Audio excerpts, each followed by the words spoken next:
नमस्कार दोस्तों, स्वागत है आपका हमारे चैनल इंजीनियर्स टॉक पर। एक अच्छा घर, एक अच्छी गाड़ी, पेरेंट्स के नाम पर एफडी, बिजनेस स्टार्ट करने के लिए फंड, दुनिया में कहीं भी घूमने के लिए पैसे, लेटेस्ट गैजेट्स, ये सब क्या जो है आप 5 करोड़ में अचीव कर सकते हैं। इंडिया में एक भाई साहब हैं जिन्होंने इन पैसों को जो है एक लंच डेट में खर्च कर दिया, और वो उस वक्त का सबसे एक्सपेंसिव लंच डेट थी। जानिए इस वीडियो में कैसे 5 करोड़ का लंच डेट में एक डिप्रेस्ड हेज फंड मैनेजर की पूरी जिंदगी बदल दी, और इससे क्या हम सीख सकते हैं। अगर आप चैनल पर नए हैं तो सब्सक्राइब के बटन पर ज़रूर क्लिक कर दीजिए। इमेजिन करिए आपने सालों साल मेहनत करके 5 करोड़ सेव कर लिए। तो क्वेश्चन मेरा आपसे ये है कि इन 5 करोड़ से आप क्या करेंगे। इस वीडियो को पॉज करके हमें कमेंट में अपनी राय शेयर कीजिए। कुछ लोग जो है इन पैसों से अपना बिजनेस शुरू करेंगे, कुछ लोग स्टॉक्स में इन्वेस्टिंग करेंगे, कुछ लोग जो है अपना घर बनवाएंगे, या फिर जो है माता पिता के सपनों को पूरा करेंगे, और कुछ लोग ऐसे भी हैं जो खुद के लिए अच्छी गाड़ी लेंगे, फ़ोन लेंगे, कपड़े लेंगे।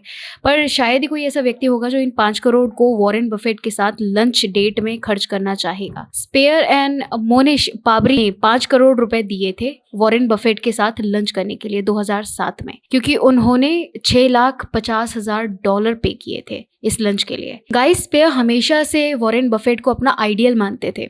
तो जब एक चैरिटी लंच डेट जहां पर जो है आप वॉरेन बफेट के साथ लंच कर सकते हैं, जब इसका ऑफर आया तो गाइस पेयर एंड मोनिश पाबरी ने सबसे ज़्यादा बोली लगाई। और इस लंच डेट के बाद जहां गाइस पेयर जो है बिल्कुल परेशान थे कि लाइफ में अब क्या करना है, वहाँ से जो है वैल्यू इन्वेस्टिंग स्ट्रैटेजीज़ को कम्प्लीटली जो है वो फॉलो भी किया करते थे खुद के इन्वेस्टमेंट में। एंड कुछ ही टाइम के बाद जो है उन्होंने खुद का फंड लॉन्च किया एक्वामरीन फंड के नेम से, और ये फंड जो है 24,000 करोड़ जो रुपए मैनेज कर रही है आज की डेट में।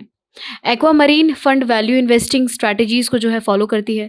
वैल्यू इन्वेस्टिंग में जो है आप 10 से 15 कंपनीज़ में इन्वेस्ट कर सकते हैं जो कि हाई क्वालिटी बिजनेस करती है, और इन कंपनीज़ में आप एक ऐसा वैल्यू इन्वेस्ट तब करते हो जब इनका स्टॉक्स जो है सस्ते में बिक रहा होता है, और अपने पोर्टफोलियो को जो है आप लॉन्ग टाइम तक होल्ड कर सकते हो वैल्यू इन्वेस्टिंग के लिए। तो आज के वीडियो में मैं गाइस स्पेंसर के द्वारा लिखी गई the education of a value investor, my transformative quest for wealth, wisdom and enlightenment book की समरी देने जा रही हूँ। ये बुक आपको डेफिनेटली एक बेटर इन्वेस्टर बनने में हेल्प करेगी। साथ ही साथ मैं आपको इसके 8 रूल्स भी शेयर करूँगी जिसमें कि आपको मैक्सिमम लर्निंग्स मिले और आप एक बेटर रिटर्न्स अचीव कर सकें अपने स्टॉक्स इन्वेस्टमेंट में। तो पहली लर्निंग है जो मैंने इस बुक से सीखी है वो है चूज़ योर साइलेंट मेंटर। जैसा कि मैंने आपको वीडियो के स्टार्टिंग में बताया, ऑथर जो है वो वॉरेन बफेट को अपना आइडियल मानते थे, और उन्होंने वैल्यू इन्वेस्टिंग स्ट्रैटेजीज़ जो है उन्हीं से सीखी थी। वैसे इनके कई सारे रोल्स मॉडल भी रहे हैं, जैसे Peter lynch, Charlie Munger, Benjamin Graham, पर वॉरेन बफेट का जो है बहुत बड़ा रोल रहा है इनकी लाइफ में। वो जब भी जो है कोई डिफ़िकल्ट डिसीजन लेते थे तो उससे पहले वो खुद से ये पूछते थे कि वॉरेन बफेट अगर मेरी जगह होते तो क्या वो ये करते।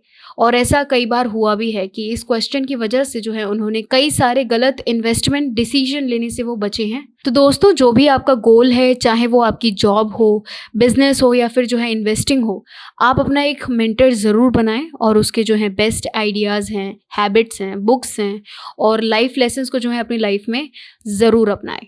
लेसन नंबर 2 है importance of mastermind group. Author ने जब अपने करियर की शुरुआत की थी DH ब्लेयर कंपनी से, जो कि एक ब्रोकरेज कंपनी थी, और वो बाद में बैंकरप्ट हो गई थी क्योंकि उनके टॉप एग्जीक्यूटिव ने फ्रॉड किया था। तो वहाँ पे जो थे ऑथर बहुत ज़्यादा डिप्रेस्ड थे, क्योंकि वह कंपनी जो है अपने एम्प्लॉयज़ को फोर्स करती थी कि आप ज़्यादा से ज़्यादा सेल्स करिए, जो भी एथिकल रूल्स हैं उन्हें ब्रेक करके बस ज़्यादा से ज़्यादा प्रॉफिट कमाइए। लेकिन जब मोनीश पाबरी आए, साथ ही में जो है उनका मिलना और भी सिमिलर माइंडेड लोगों से हुआ, तो उनकी लाइफ में जो है काफ़ी मेजर चेंज आया। थॉट प्रोसेस हैं, हैबिट्स हैं, मेंटल मॉडल्स हैं, ये सभी जो है आपके नज़दीकी लोगों से ही बनती है। तो ऑथर इस बुक में कहते हैं कि आपकी दोस्ती किस तरह के लोगों के साथ है, यह बहुत बड़ा फैक्टर हो सकती है आपके सक्सेस में। और अगर आपके पास वैसे फ्रेंड्स नहीं है या नेटवर्क नहीं है, तो कोशिश करिए कि आप ऑनलाइन अपना फ्रेंड सर्कल बनाएं और खुद से जो है लोगों को रीच आउट कीजिए। लेसन नंबर 3 है have your inner score card. Warren Buffett कई बार अपने शेयर होल्डर्स को ये बताते हैं कि अगर मैं चाहूँ तो मैं बर्कशायर हैथवे को और भी प्रॉफिटेबल बना सकता हूँ। जैसे 10-15% एम्प्लॉइज़ को ले ऑफ करके कंपनी का कॉस्ट कम कर सकता हूँ, या टैक्स बेनिफिट के लिए जो है ऐसी कंट्रीज़ में अपना ऑफिस खोल सकता हूँ जहाँ हमें अमेरिकन कंपनीज़ में बहुत ही कम टैक्स जो है वो देना पड़ेगा। पर मैं ये सारी चीज़ें नहीं करूँगा, क्योंकि मैं अपने इनर स्कोर कार्ड से अपने डिसीजन लेता हूँ।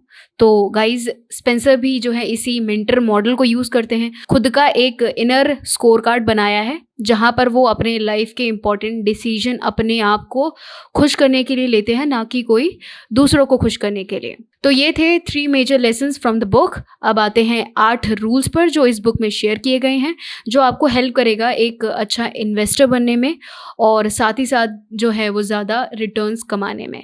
Stop checking the stock prices every day. सबसे बड़ी गलती रिटेल इन्वेस्टर ये करते हैं कि वो बहुत डिफ़िकल्ट स्टॉक प्राइसेस को जो है चेज़ करते हैं। बहुत सारे लोगों को मैं पर्सनली जानती हूँ जो हर 1 मिनट या 2 मिनट के में जो है स्टॉक प्राइसेस को चेक करते हैं और परेशान होते रहते हैं।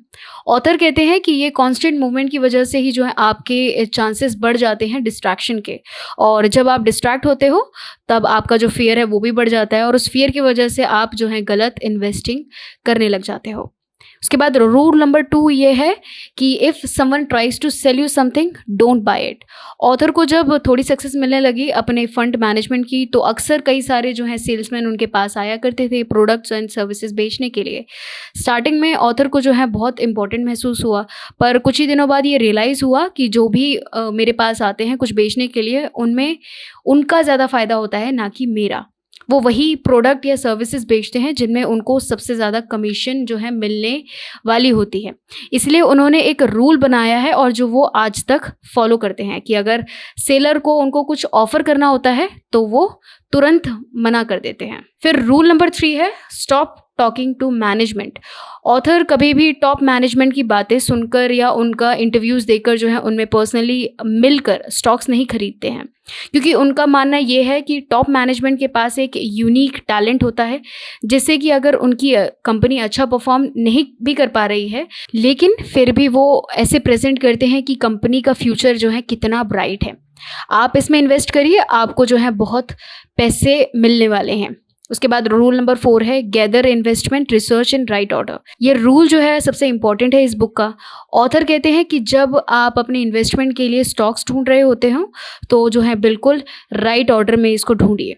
एग्जाम्पल लेते हैं, अगर आपने जो है सबसे पहला आर्टिकल पढ़ा है किसी कंपनी के बारे में कि कंपनी जो है बहुत अच्छा परफॉर्म कर रही है, तो आपने अपना पहला इन्फॉर्मेशन जो है अपने ब्रेन में इस कंपनी के बारे में जो है अच्छी बात डाल ली है, अपने ब्रेन में ही जो है इसको जो है कंपनी के बारे में अच्छी इन्फॉर्मेशन डाली है, तो आप ऑटोमेटिकली जो है इस कंपनी को पसंद करने लग जाएंगे।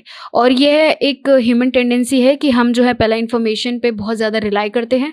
तो राइट ऑर्डर यही है कि सबसे पहले जो है आप कंपनी की एनुअल रिपोर्ट पढ़िए। दोस्तों, ये सबसे बोरिंग टॉक्स है और अगर आप ये कर लेंगे तो उस कंपनी के बारे में वो सारी इन्फॉर्मेशन आपको मालूम पड़ जाएगी, जो कि आपको बहुत ही कम आर्टिकल्स में या वीडियोस में देखने को मिलती है। यही प्रोसेस जो है गाइस स्पेंसर यूज़ करते हैं अपने लिए स्टॉक सेलेक्ट करने के लिए। ऑथर ने ये सारी चीज़ें जो है Warren Buffett and Charlie Munger से सीखी हैं। कम कर सकते हैं इस सिस्टम को फॉलो करके, और यही जो है राइट ऑर्डर इन्फॉर्मेशन जो है आपको दिलाने में मदद कर सकता है। ऑथर कहते हैं कि अपने इन्वेस्टमेंट आइडियाज़ को ऐसे लोगों के साथ शेयर कीजिए या फिर उनके ओपिनियंस लीजिए जिनका कोई भी फ़ायदा नहीं है आपके सक्सेस से। जैसे कि ऑथर के कई सारे इन्वेस्टर्स फ्रेंड हैं, तो जब ऑथर को उनसे किसी स्टॉक के बारे में पूछते हैं तो वो अपना जो है ऑनेस्ट रिव्यू देते हैं। अगर उनको कोई आइडिया नहीं होता है स्टॉक के बारे में तो वो डायरेक्टली जो है मना कर देते हैं। इसीलिए आपको स्टॉक्स के बारे में कोई अगर एडिशनल इन्फॉर्मेशन लेना है तो आप ऐसे लोगों को चूज़ कीजिए जिनका जो है कोई सेल्फ इंटरेस्ट ना हो और वो आपको एक प्रैक्टिकल नॉलेज जो है वो शेयर कर सके।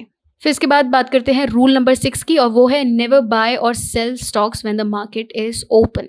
ये उन्होंने अपने फ्रेंड मोनीश पाबरी से सीखी है। कभी भी ट्रेडिंग आवर्स में जो है स्टॉक्स को वो ट्रेड नहीं करते, और वो कहते हैं कि जितना आप इन्वेस्टेड रहेंगे स्टॉक मार्केट में उतना ही जो है आपके चांसेस बढ़ जाते हैं बेटर रिटर्न्स के। If a stock tumbles after you buy it, don't sell it for 2 year. अगर आपके रिसर्च के बाद भी आपके सिलेक्टेड स्टॉक जो हैं अगर अच्छा परफॉर्म नहीं कर रहे हैं शॉर्ट टर्म में, तो आपको जो है उनको बेचना नहीं है। मिनिमम आपको उसको जो है 2 साल तक होल्ड करके रखना है। अब बात करते हैं लास्ट रूल की। तो रूल नंबर 8 है, do not say anything publicly about your investment that you may live to regret. अपने इन्वेस्टमेंट के बारे में जितना हो सके उतना कम लोगों को बताइए। हो सके तो किसी को भी मत बताइए, क्योंकि ये ह्यूमन टेंडेंसी है, स्पेशली हम इंडियंस की। तो हम जो है हर बात पे अपना ओपिनियन देने की कोशिश करते हैं। तो सबसे बेस्ट ये है कि अपने इन्वेस्टमेंट के बारे में जो है आप बिल्कुल ही जो आपके क्लोज पर्सन्स हैं उनके अलावा किसी के साथ शेयर ना करें। तो ये थे 8 रूल्स फ्रॉम दिस बुक। तो अब इस वीडियो के जो है कंक्लूजन पर आते हैं। इस बुक में जो गाइस स्पेंसर की जर्नी के बारे में हमने सीखा है, जो कि बहुत ही अच्छी यूनिवर्सिटी से ग्रेजुएट होने के बाद भी वो अपने काम से खुश नहीं थे।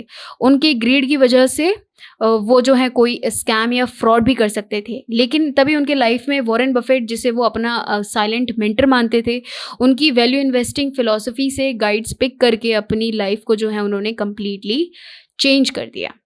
हमारी ये बुक समरी आपको कैसी लगी, आप हमें कमेंट करके ज़रूर बताएं। और वीडियो पसंद आया हो तो वीडियो को लाइक शेयर ज़रूर करें। चैनल को भी सब्सक्राइब करिए। मिलते हैं अगले वीडियो में, तब तक के लिए थैंक यू।